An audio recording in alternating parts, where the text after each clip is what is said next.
Hi students, welcome back to Daviri academy. This is me Ravikumar sir. ఈరోజు నేను మనకి morning న్యూస్లో ఒక ఇంపార్టెంట్ న్యూస్ అయితే రావడం జరిగింది. ఇంజనీరింగ్ కాలేజీలకు సంబంధించిన వీళ్ళు మేనేజ్మెంట్ వాళ్ళు ఇంజనీరింగ్ కాలేజ్ వాళ్ళు కోర్టుకు వెళ్ళడం జరిగింది.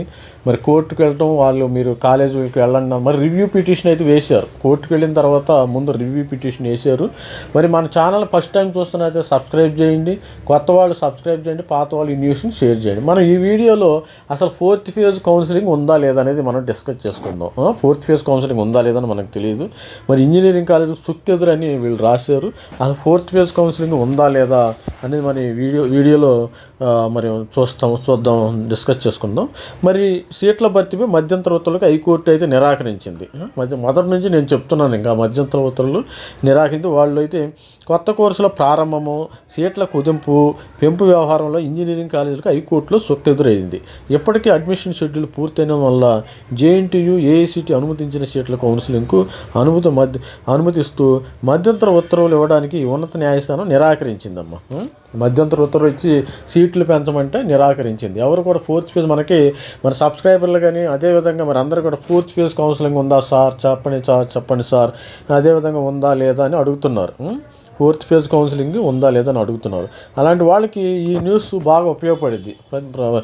క్లియర్గా చూడండి, అబ్జర్వ్ చేయండి. వాళ్ళు కోర్టు వాళ్ళు అయితే పర్మిషన్ ఇవ్వలేదు, 4th ఫేజ్ కౌన్సిలింగ్ లేదు, 3rd ఫేజ్ అయిపోయింది హ్యాపీగా. మరి స్పాట్ అడ్మిషన్ కూడా అయిపోయినట్టు పిల్లలు కూడా మరి కాలేజీకి వెళ్తున్నారు. ఎవరికైతే సీట్లు వచ్చినాయో మరి చిన్న కాలేజ్ కానీ పెద్ద కాలేజ్ కానీ అందరూ everybody are going to the college వస్తున్నారు, మార్నింగ్ ఈవినింగ్ వస్తున్నారు. మన ఛానల్లో కూడా కామెంట్స్ పెడుతున్నారు, సార్ కాలేజ్ బాగుంది, మరి అన్ని వాళ్ళకి కూడా కొన్ని నేను సలహాలు ఇవ్వడం జరుగుతుంది. కాబట్టి మీకు 4th ఫేజ్ అయితే ఇక లేనట్టే. 4th ఫేజ్ అయితే లేనట్టే. మీరు నా మీద కోపడిన నేనేం చేయను, కానీ 4th ఫేజ్ 100% కదా 200% మొదటి నుంచి నేను చెప్తానే ఉన్నా. 4th ఫేజ్ లేదమ్మా, 3rd ఫేజ్ వరకే ఉంటుంది అంటే కొంతమంది మనకి ఆపోజిట్గా కామెంట్స్ పెడుతున్నారు. అది కాదు, 4th ఫేజ్ లేదు. ఇక ఈ సంవత్సరం 2024 ముగిసిపోయిన అధ్యాయము, ఇంజనీరింగ్ అడ్మిషన్లకు ముగిసిపోయిన అధ్యాయము 2025లోనే మనం చూసుకోవాలి. అదేవిధంగా మరి కొత్త కోర్సుల ప్రారంభం, సీట్ల కుదింపు వీలైనము రద్దు ప్రభుత్వం అనుమతి నిరాకరిస్తూ ఆగస్టు 21న జారీ చేసిన మెమోతో పాటు రాష్ట్ర ప్రభుత్వ అనుమతులకు సంబంధించిన సాంకేతిక విద్యా చట్టంలోని సెక్షన్ 20ను సవాల్ చేస్తూ Marri educational society, MGR, Vidyajyothi, Mallareddy college, Anurag engineering college, CMR education సొసైటీతో పాటు వేరువేరుగా 11 పిటిషన్లు దాఖలు చేశారంట. అదేవిధంగా ఎంజీఆర్ కళాశాల, Marri educational society, MLRIT, Vidyajyothi, Mallareddy, Anurag engineering college, CMR college వీళ్ళందరూ కలిపి 11 రివ్యూ పిటిషన్లు వేశారు. ఈ రివ్యూ పిటిషన్లో వీటిపై మొదట ప్రధాన న్యాయమూర్తితో కూడిన ధర్మాసనం విచారణ చేపట్టిందండి. ప్రతి ధర్మాసనం విచారణ చేపట్టింది. ఇది సింగిల్ జడ్జితో తేల్చాల్సిన అంశం అంటూ సింగిల్ జడ్జి వద్దకు పంపింది. దీంతో జస్టిస్ సివి భాస్కర్ రెడ్డి విచారణ చేపట్టారు. పిటిషన్ తరపు న్యాయవాదులు ప్రకాష్ రెడ్డి, నిరంజన్ రెడ్డి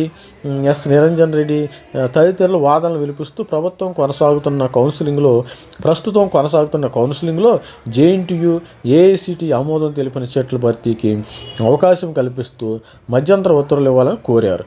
అడ్వకేట్ జనరల్ ఏ సుదర్శన్ రెడ్డి వాదనలు వినిపిస్తూ 2024 విద్యా సంవత్సరం ఆగస్టు 19 నుంచి ప్రారంభమైంది. అంటే ఇతని government general advocate general Sudarshan Reddy వాళ్ళు తెలంగాణ గవర్నమెంట్ అడ్వకేట్ జనరల్ ప్రారంభమైంది.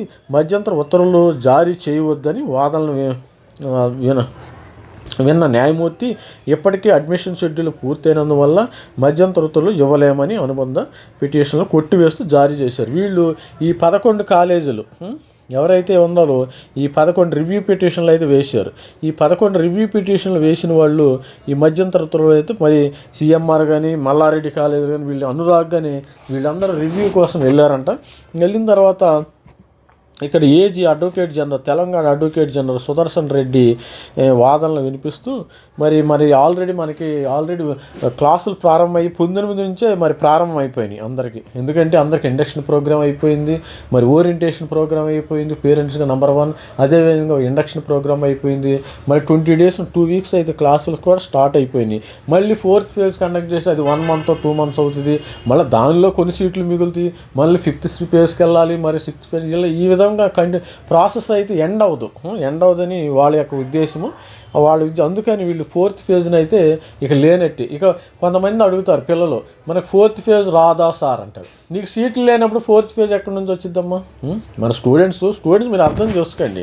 ఇప్పుడు మీకు సీట్స్ లేనప్పుడు 4th ఫేజ్ ఎలా వస్తుంది? 4th ఫేజ్ కండక్ట్ చేయాలంటే at least you should have 20,000 seats ఉండాలి మార్కెట్లో. 20,000 సీట్స్ లోపల ఉంటే కానీ ఎంసెట్ కౌన్సిలింగ్ ఉంటే కానీ 4th ఫేజ్ కండక్ట్ చేయరు. ఆల్రెడీ ఏం చేశారు, 11,000 మనకి 11,836 ఉంటే వీళ్ళు ఏం చేశారు, స్పాట్ అడ్మిషన్ ఇచ్చేసిన తర్వాత మొత్తం ఇప్పుడు ఏమైంది, 0 ఉంది. ప్రతి మార్కెట్లో ఇప్పుడు 0 ఉంది. అందరూ ఇంజనీరింగ్ కాలేజీలో పిల్లలందరూ జాయిన్ అయిపోయారు. వాళ్ళు ఆ స్పాట్ అడ్మిషన్లో మరి మేనేజ్మెంట్కి అమ్ముకున్నారు, ఎవరికి అమ్ముకున్నారు మనకైతే తెలియదు. అది వీళ్ళ మరి ఎంసెట్ కౌన్సిలింగ్లోకి గైడ్లైన్స్ ఇచ్చారు. ఆ గైడ్లైన్స్ ద్వారా ఇచ్చారా, మరి ఇంటర్నల్గా వాళ్ళు ఏమైనా తీసుకున్నారు మనకైతే సమాచారం లేదు. అయిపోయింది, 0 ఉంది, 0 ఉంది. 0 ఉన్నప్పుడు 4th ఫేజ్ స్పాట్ అడ్మిషన్స్ ఎట్లా కండక్ట్ చేస్తారు? మీరు కామెంట్లో పెట్టండి. మీరు ఆలోచించుకోండి ఒకసారి. నేను వ్యతిరేకంగా ఆపోజిట్గా చెప్పడం కాదు, కానీ మన పిల్లల కోసమే. నేను మీకు ఒక సీట్ వస్తే నాకు మంచిదే కదా. మనకు 10 పిల్లలు ఉన్నారు మన సబ్స్క్రైబర్లో, కొంతమందికి వచ్చుంటే సీట్లు, కొంతమందికి రాలేదు. వచ్చిన వాళ్ళకి ఉంటే నాకు హ్యాపీయే. I'm feeling happy. I feel happy. మీకు సీట్లు వచ్చుంటే రాలేదు కాబట్టి మీరు దాని మీద ఆశలు పెట్టుకోవడం వేస్ట్ అని నేను చెప్తున్నాను. ఆశలు పెట్టుకుని తర్వాత మరి ఇక ఆశలు పెట్టుకోవడం వేస్ట్. కొంతమంది ఆల్రెడీ మేనేజ్మెంట్ సీట్లు జాయిన్ అయ్యి ఉంటారు, మేనేజ్మెంట్లో జాయిన్ అయ్యి ఉంటారు. కొంతమంది ఇక ఆశలు పెట్టుకోకుండా కొన్ని డబ్బులు లేని వాళ్ళు, నాకు తెలిసి మీరు 2025 ఎంసెట్కి ప్రిపేర్ అవ్వండి ప్రతి ఒక్కళ్ళు. మనీ ఎవరైతే లేదో 2025 మీలో చదవాలనే కోరుకుంటే మీకు ఫ్రీ సీటు వస్తుంది, మంచి కాలేజీలో వస్తుంది. JNTU, CBIT, Vasavi, OU college, అలా మంచి కాలేజీలు. మీలో చదవాలనే గట్టి పట్టుదల ఉండాలి. పట్టుదల రాకుండా మీరు పెద్ద ర్యాంకులు తెచ్చుకుని దానివల్ల చివరికి మరి సీట్లు రాకుండా పోయారు. చూసారా? పెద్ద ర్యాంకులు ఎందుకు తెచ్చుకున్నారు? చదవండి. ప్రతి ఒక్కరు కూడా స్టడీ చేయండి, హార్డ్ వర్క్ చేయండి. హార్డ్ వర్క్ చేయకపోతే ఇప్పుడు నాలాంటి వాళ్ళని మరి సార్ ఎట్లా చదవాలి ఏంటంటే మరి అడగండి, కామెంట్లో పెట్టండి. నేను కూడా గైడెన్స్ ఇస్తాను. I'm not YouTuber. జస్ట్ యూట్యూబ్లో ఏదో వీడియోలు చేసుకోవడం కాలక్షేపం కాదు. నేను యూట్యూబ్ ఐడిడ్ ఎంటెక్, బీటెక్, ఎంటెక్ ఇలా అన్ని విధాలు నేను కూడా ఎంసెట్ రాశాను, గేట్ ఎగ్జామినేషన్ అవన్నీ చేసుకుంటూ వచ్చాను కాబట్టి నాకు అన్నీ తెలుసు. పిల్లలకి ఏ విధంగా చెప్పాలి, మరి వాళ్ళకి గైడెన్స్ ఇవ్వటం ఇంపార్టెంట్. ఎడ్యుకేషన్ టీచింగ్ కూడా చేయగలను, కానీ నాకు అంత టైం లేదు. కానీ జస్ట్ గైడెన్స్ ఇవ్వడం, ఈ మార్గంలో వెళ్ళండి, ఆ మార్గంలో వెళ్ళండి, దాన్ని ఎట్లా చదవండి, అట్లా చదవండి. నేను గైడెన్స్ అనేది పర్ఫెక్ట్గా ఉండాలి టీచింగ్ కంటే కూడా. ఆ గైడెన్స్ అనేది నేను ప్రొవైడ్ చేస్తాను. మీరు కామెంట్లో పెట్టండి, సబ్స్క్రైబ్ చేయండి. కొత్త వాళ్ళు మరి అప్డేట్స్ వస్తాయి, లేటెస్ట్గా అప్డేట్స్ రావటం జరుగుతుంది మీకు. మరి ఆల్ ది బెస్ట్. 2025కి మరి ప్రిపేర్ అవ్వండి ఇక్కడ నుంచి. మరి 4th ఫేజ్ అయితే లేదు, 100% లేదు. 4th ఫేజ్ అయితే మరి ఈ వీడియో చూసిన తర్వాత 4th ఫేజ్ ఉందా లేదా, మరి ఎందుకు ఉంటుంది 4th ఫేజ్? 4th ఫేజ్ లేనట్టే. ప్రతి ఒక్కళ్ళు కూడా మరి చదవండి. మరి మీరు ప్రతి ఒక్కళ్ళు కూడా మన వీడియోని లైక్ చేయండి, సబ్స్క్రైబ్ చేయండి.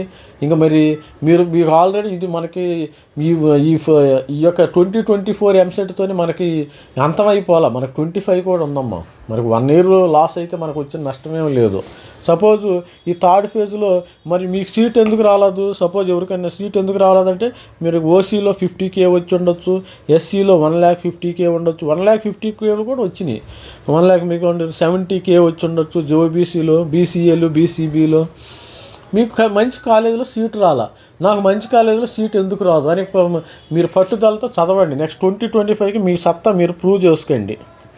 2025కి మీ సత్తా మీరు ప్రూవ్ చేసుకుంటే డెఫినెట్గా you will get in to top colleges. JNTU, Vasu, VNR top కాలేజీలు వచ్చేస్తుంది. ఎందుకంటే మనకి ఎంసెట్లో ప్రిపేర్ అవ్వడం చాలా ఈజీ అమ్మా. ఇప్పుడు మెయిన్లో ఉంది, మెయిన్ ఎగ్జామ్స్లో, జేఈఈ మెయిన్ ఎగ్జామ్స్లో బాగా ఎనలైజ్ చేసి ఇస్తాడు తెలిసేవాడు. బాగా అటు ట్విస్టులుగా ఉంటుంది, ట్విస్ట్ ప్రోగ్రామ్. ఇది ఎంసెట్ అనేది స్ట్రైట్ ఫార్వర్డ్గా ఇస్తాడు క్వశ్చన్స్. నీవు ఫార్ములా గుర్తుపెట్టుకో, సబ్స్టిట్యూట్ చేయి, ఫిజిక్స్ కానీ, కెమిస్ట్రీ కానీ, మ్యాథమెటిక్స్ కానీ, you will get answer. You will get a mark. Directly you will get a marks and answer. Just formula substitution అన్న, మీరు ఫార్ములాను బై హార్ట్ చేయండి. మరి 2025 ప్రిపేర్ అవ్వండి. ప్రతి ఒక్కరు కూడా మరి కొత్త సబ్స్క్రైబర్లు అయితే ప్రిపేర్ అవ్వండి. అదేవిధంగా మరి ఇవన్నీ మరి ఫోర్త్ ఫేజ్ లేదు కాబట్టి ఎంసెట్ 2025కి ప్రిపేర్ అవ్వండి. అది ఒక్కటే మనం ఉన్న మార్గము. మరి డబ్బులు సరే మనీ పెట్టుకోవాలంటే 10 లక్షలు 15 లక్షలు పెట్టుకోవడం కూడా వేస్ట్. ఎందుకంటే ఇంక 4 నెలలు పోతే మనకి 4 మంత్స్ పోతే ఎంసెట్ 2025 నోటిఫికేషన్ కూడా వచ్చేస్తుంది. హ్యాపీగా చదువుకుని మీ సత్తా మీరు చూపించుకోండి. పనిలో పనికి జేఈ మెయిన్ కూడా రాయండి, ఇబ్బంది ఏం లేదు. మరి లెక్క బాగుంటే జేఈ మెయిన్ ఎన్ఐటి వరంగల్ రావచ్చు, మరి సూర్తకల్ రావచ్చు, అదేవిధంగా మరి క్యాలికట్ రావచ్చు, అదేవిధంగా మరి తిరుచిరాపల్లి రావచ్చు, నాగపూర్ రావచ్చు, మన దగ్గర హైదరాబాద్ చుట్టుపక్కల సౌత్లోనే జారవచ్చు. మరి అదేవిధంగా ఆంధ్రప్రదేశ్లో ఉన్న ఏలూరు ఎన్ఐటి కాలేజ్ రావచ్చు. మీ సత్తా మీరు ప్రూవ్ చేసుకోండి. మన దగ్గర ఉన్న మార్గం ఒకటే, ఎంసెట్ 2025కి ప్రిపేర్ అవటమే. నేను చెప్పేది స్టూడెంట్కి ఒకటే సలహా. ఇప్పుడు మీరు కంగారు పడి ఆ కాలేజీ మేనేజ్మెంట్, ఈ చెత్త కాలేజీలు చేరి మీ డబ్బులు మీ పేరెంట్స్ కూడా ఎవరైనా పేరెంట్స్ కూడా ఈ వీడియో చూస్తే మీ పిల్లల్ని చేర్చమాకండి. అయిపోయింది. మరి షార్ట్ టర్మ్ అయిపోయింది కాబట్టి లాంగ్ టర్మ్ 1 year పోయినందువల్ల మనకేం కొంపలేం మునగవు.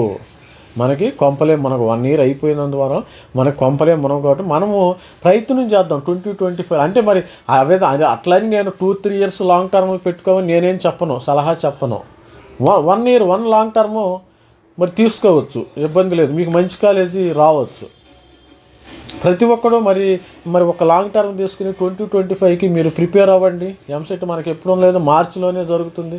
ఏప్రిల్ ఆల్రెడీ సిలబస్ కూడా అయిపోయింది. కొన్ని ఆఫ్లైన్ క్లాసుల్లో చేరండి, మంచి క్లాసుల్లో చేరి ఇప్పుడు కొంతమంది నాలాంటి వాళ్ళు చెప్పిన గైడెన్స్ మీరు తీసుకోండి. దానిలో మీరు కామెంట్ పెట్టండి. ఆ కామెంట్స్కి నేను రిప్లై ఇవ్వడం జరుగుతుంది. కంపల్సరీ ప్రతి ఒక్కరికి నేను రిప్లై ఇస్తాను. నేను కామెంట్ పెడితే మీరు వ్యాలిడ్ కామెంట్ పెడితే, మీరు వ్యాలిడ్ కామెంట్ పెట్టకుండా 4th phase ఉందా 5th phase ఉందా ఇట్లాంటి కామెంట్స్ అసలు పెట్టనే వద్దు. 4th phase ఉందా అని కామెంట్ పెట్టకూడదు. ఇక నుంచి మనకు 4th phase లేదు, అది చచ్చిపోయింది, పోయింది. 3rd phase వరకు అయిపోయింది. అది ప్రతి ఒక్కళ్ళు కూడా గుర్తుపెట్టుకోండి. ఎంసెట్ 2025 ప్రిపేర్ అవ్వండి. నాకెందుకు రాదు అనేది ప్రిపేర్ అవ్వండి. మీరు కూడా ప్రతి ఒక్కళ్ళు ప్రిపేర్ అయితే మనకి ఈసారి మన సత్తా చూపించుకోవచ్చు. మ్యాథమెటిక్స్, ఫిజిక్స్, కెమిస్ట్రీ ఎన్ని మార్క్స్ రావాలమ్మా? 80 మార్క్స్. మీరు చూడండి, 80 మార్కులు. అదేవిధంగా 80 మార్కులు తెచ్చుకున్నారా? 160 మార్కులకి 80 మార్కులు తెచ్చిన వాళ్ళకి 3500 ర్యాంక్ వచ్చింది లాస్ట్ ఇయర్ 160కి. అసలు ఏం చదవకపోయినా 40 మార్కులు ఈజీగా వస్తాయి. ఏదంటే ఊరిని లాటరీ మీద పెట్టినా 40 మార్కులు ఈజీగా వస్తాయి, కొట్టచ్చు. ముందు 40 మార్కులు తెచ్చుకోండి. మిగతా 40 మార్కులకి ఏంటి 120 మార్కులు క్వశ్చన్స్ ఉంటాయి. ఈ 120 మార్కులు లాటరీలో తెచ్చుకోండి, మళ్ళీ 40 వస్తాయి. 80 మార్కులు వస్తాయి. ఎక్కడికి 80 మార్కులు ఉంటే అంతా 3500 ర్యాంకు, 3200 ర్యాంక్ వచ్చింది మన లాస్ట్ ఇయర్ స్టూడెంట్స్కి. మీకు ఎందుకు రాదు? అసలు ఎందుకు రాదని మీరు కామెంట్స్ పెడతాం కదా, మీరు చదవండి గట్టిగా. పిల్లలు కూడా మరి చదవాలి. చదివితే మన ఛానల్ లైక్ చేయండి, సబ్స్క్రైబ్ చేయండి, కామెంట్లో పెట్టండి. దానికి నేను ఆన్సర్ ఇవ్వడం జరుగుతుంది. ఆ విధంగా మరి గైడెన్స్ ఇస్తాను 2025కి. మరి మన ఛానల్ అయితే సబ్స్క్రైబ్ చేయండి, లైక్ చేయండి. Thank you, by.